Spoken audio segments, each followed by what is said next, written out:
Assalamualaikum warahmatullahi wabarakatuh, saudaraku semuanya. Alhamdulillah kita masih diberi kesehatan, tetap semangat. Dan untuk video kali ini masih membahas tentang pertanian, yaitu kita akan mencoba melihat persiapan dari penanaman tomat ya teman-teman. Yuk ikuti perjalanannya. Sekarang kita menuju lokasi perkebunan dari tomat ya teman-teman. Hari ini kita akan membahas tentang perkebunan tomat. Sekarang menuju lokasinya. Ini lokasinya ada di daerah pesawahan ya. Ini untuk pengairan ya cukup bagus ya, alhamdulillah. Jadi untuk tanaman tomat ya ini kita membutuhkan tempat atau situasi yang tanpa naungan ya, harus kena sinar matahari. Jadi ini tapi dengan catatan jangan terendam air ya akarnya ya.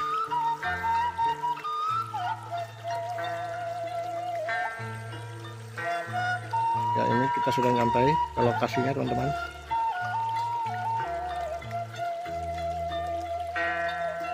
Ini lokasi sudah kita siapkan.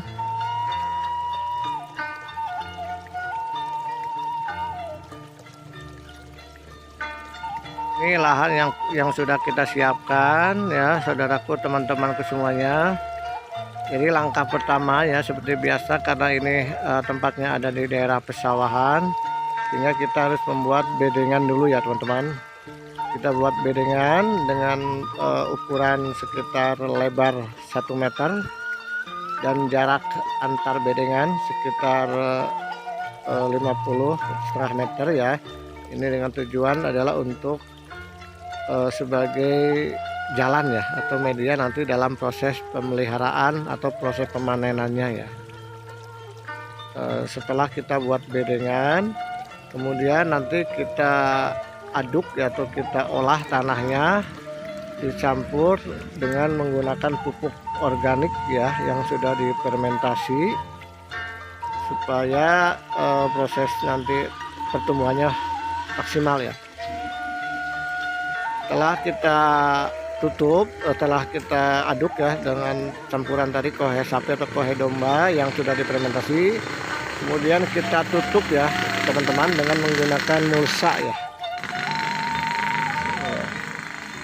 Fungsi dari penggunaan mulsa di sini adalah yang pertama ya untuk menanggulangi dari pertumbuhan rumput ya atau gulma ya, karena ini sangat berakibat sekali mengganggu pertumbuhan dari tanaman yang kita tanam ya. Kita lihat-lihat ya lokasinya. Alhamdulillah sebagian sudah selesai untuk proses penutupan dengan menggunakan mulsa. Kemudian kita kasih lubang ya, jarak tanam ya disesuaikan dengan kebutuhan. Setelah kurang lebih 1 minggu atau 2 minggu ya setelah ditutup, baru kita tanam ya. Jadi jangan sampai langsung kita tanam dalam kondisi panas ya teman-teman. Ini akan sangat buruk sekali, apalagi kalau bibitnya masih ukurannya kecil ya. Jadi kita diamkan dulu sekitar 1 atau 2 minggu baru kita tanam. Setelah kita lubangin, nanti kita mempersiapkan dulu benihnya ya. Jadi benihnya kita semaikan dulu di tempat yang lain. Setelah tumbuh cukup kira-kira 1-2 daun, baru kita simpan di lokasi ya. Ya kita ini menggunakan media bambu ya ini untuk menjaga supaya nanti pertumbuhan dari tomatnya tidak runtuh ya, apalagi kena angin ya teman-teman. Jadi kita pakai alat ya, ini media supaya tidak runtuh ya. Nah ini manfaat dari parit atau jarak tanam antara bedengan dengan bedengan adalah untuk kita bisa jalan ya, sebagai media jalan, sehingga kita bisa nanti dalam proses pemeliharaan maupun pemanenan ya. Jadi gampang ya teman-teman. Ini lokasinya tidak terlalu luas ya teman-teman, sekitar 150 batak lah. Yang penting kita adalah tujuannya adalah memanfaatkan lahan ya, daripada kosong kita manfaatkan untuk tanaman palawija. Adapun untuk manfaat dari mulsa ini ya teman-teman, ini pemakaiannya bisa beberapa kali panen ya teman-teman. Jadi insya Allah usia mulsa bisa mencapai 2 atau 3 tahun ya. Jadi modal yang dibutuhkan adalah modal awal ya, modal pertama. Nanti kedepannya tinggal digunakan untuk kebutuhan apa ya, bisa digunakan untuk tanaman mentimun, terong, kacang panjang, cabai hijau, cabai merah, cabai keriting ya, bebas ya, tergantung dari selera ya. Yang penting sekarang kita sudah mempunyai tempat atau media ya, lahan dengan ukuran bebas ya, kemudian nanti bisa dimanfaatkan untuk yang lainnya. Adapun untuk proses penanaman atau proses pemeliharaan ya, ini nanti untuk istilahnya apa, tomat ya, ini nanti kalau sudah agak tinggi kita ikat supaya bisa menjalur ke atas ya, jadi nggak ke samping. Untuk penjualan ya insya Allah untuk kebutuhan tomat dari pasar-pasar cukup banyak, apalagi bisa untuk sayuran, bisa untuk jus ya, karena tomat mengandung vitamin C ya yang cukup bagus. Jadi jangan khawatir, yang penting tadi ya sebelum kita bertanam apapun jenisnya, kita terlebih dulu bagusnya berkomunikasi dulu dengan bandar ya, supaya nanti waktunya pemanenan tidak terlalu sulit ya dalam proses penjualannya ya.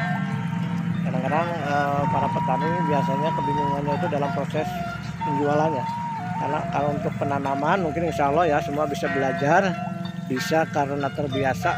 Yang penting kita ada kemauan ya teman-teman, insya Allah ada jalan. Yang penting kita niatnya ibadah, kita berusaha. Adapun mengenai keberhasilan itu tergantung dari rezeki kita masing-masing ya teman-teman. Tentang harga ya, ini untuk harga emang kadang-kadang kita menyesuaikan dengan pasaran ya. Biasanya itu kalau harga itu tergantung dari banyaknya barang ya teman-teman. Itu dalam pertanian sudah tidak aneh lagi, kalau barang banyak otomatis harga menurun ya. Maka dari itu kita harus bisa melihat kondisi pasar, kira-kira jenis tanaman apa nih sekarang yang sangat dibutuhkan dan tidak terlalu banyak orang nanamnya.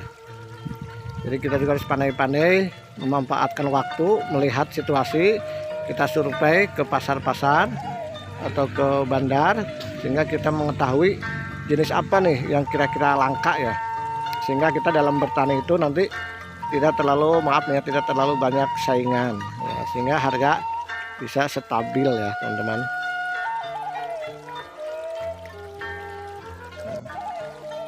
Walaupun untuk proses pemeliharaan ya insya Allah lah mungkin teman-teman sudah banyak yang tahu, karena yang namanya pertanian insya Allah ya semua juga sudah tahu. Ini hanya sebagai sharing aja, bagi pengalaman yang kami lakukan dengan cara tadi ya. Pertama kita bikin bedengan, kasih pupuknya juga yang sudah difermentasi. Setelah itu kita tutup dengan menggunakan mulsa. Bedengan usahakan agak tinggi ya teman-teman, apalagi ini daerah pesawahan, nanti biasanya kendalanya itu akarnya bisa terendam air ya, sehingga akan mengganggu pertumbuhan dari tanaman yang kita tanam. Adapun berdasarkan informasi ya pengalaman ini yang sudah untuk usia dari tanaman tomat ya ini insya Allah ya dalam waktu 2 atau 3 bulan juga bisa dipanen ya.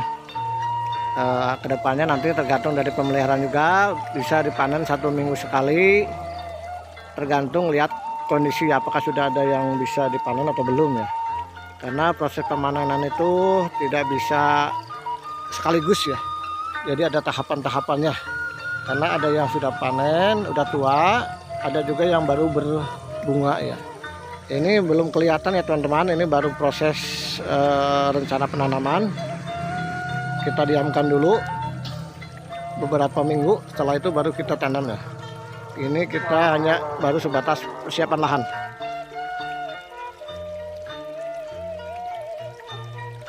Ini lokasinya ya teman-teman, kita sudah disiapkan lahannya, tinggal menunggu proses persemaian sudah besar, baru kita pindahkan ke lokasi ya teman-teman.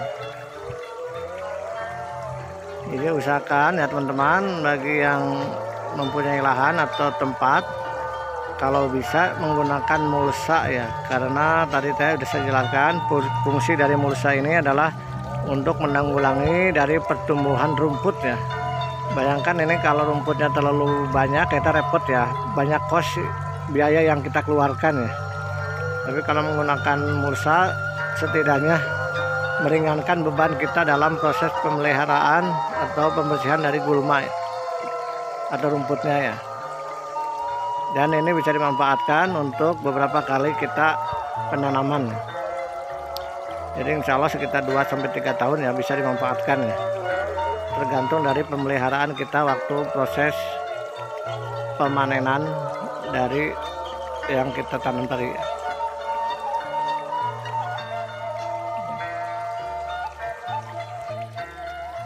Ini untuk lokasinya emang teman-teman masih di daerah pesawahan, sehingga sangat bagus sekali ya untuk tanaman palawija, karena di sini sinar matahari cukup banyak ya.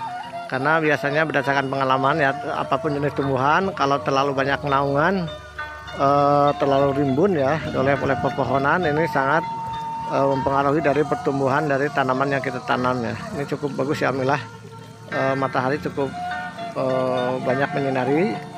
Tinggal kita bisa memanfaatkan posisi bedengan ditinggikan supaya tidak terendam air ya.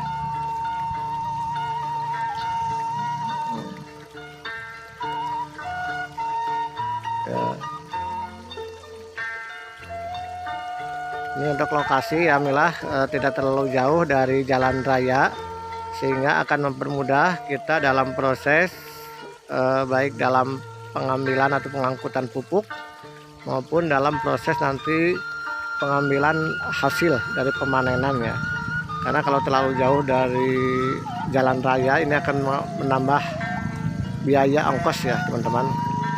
Jadi ya kita harus memanfaatkan, alhamdulillah ini posisinya dekat dengan jalan raya ya.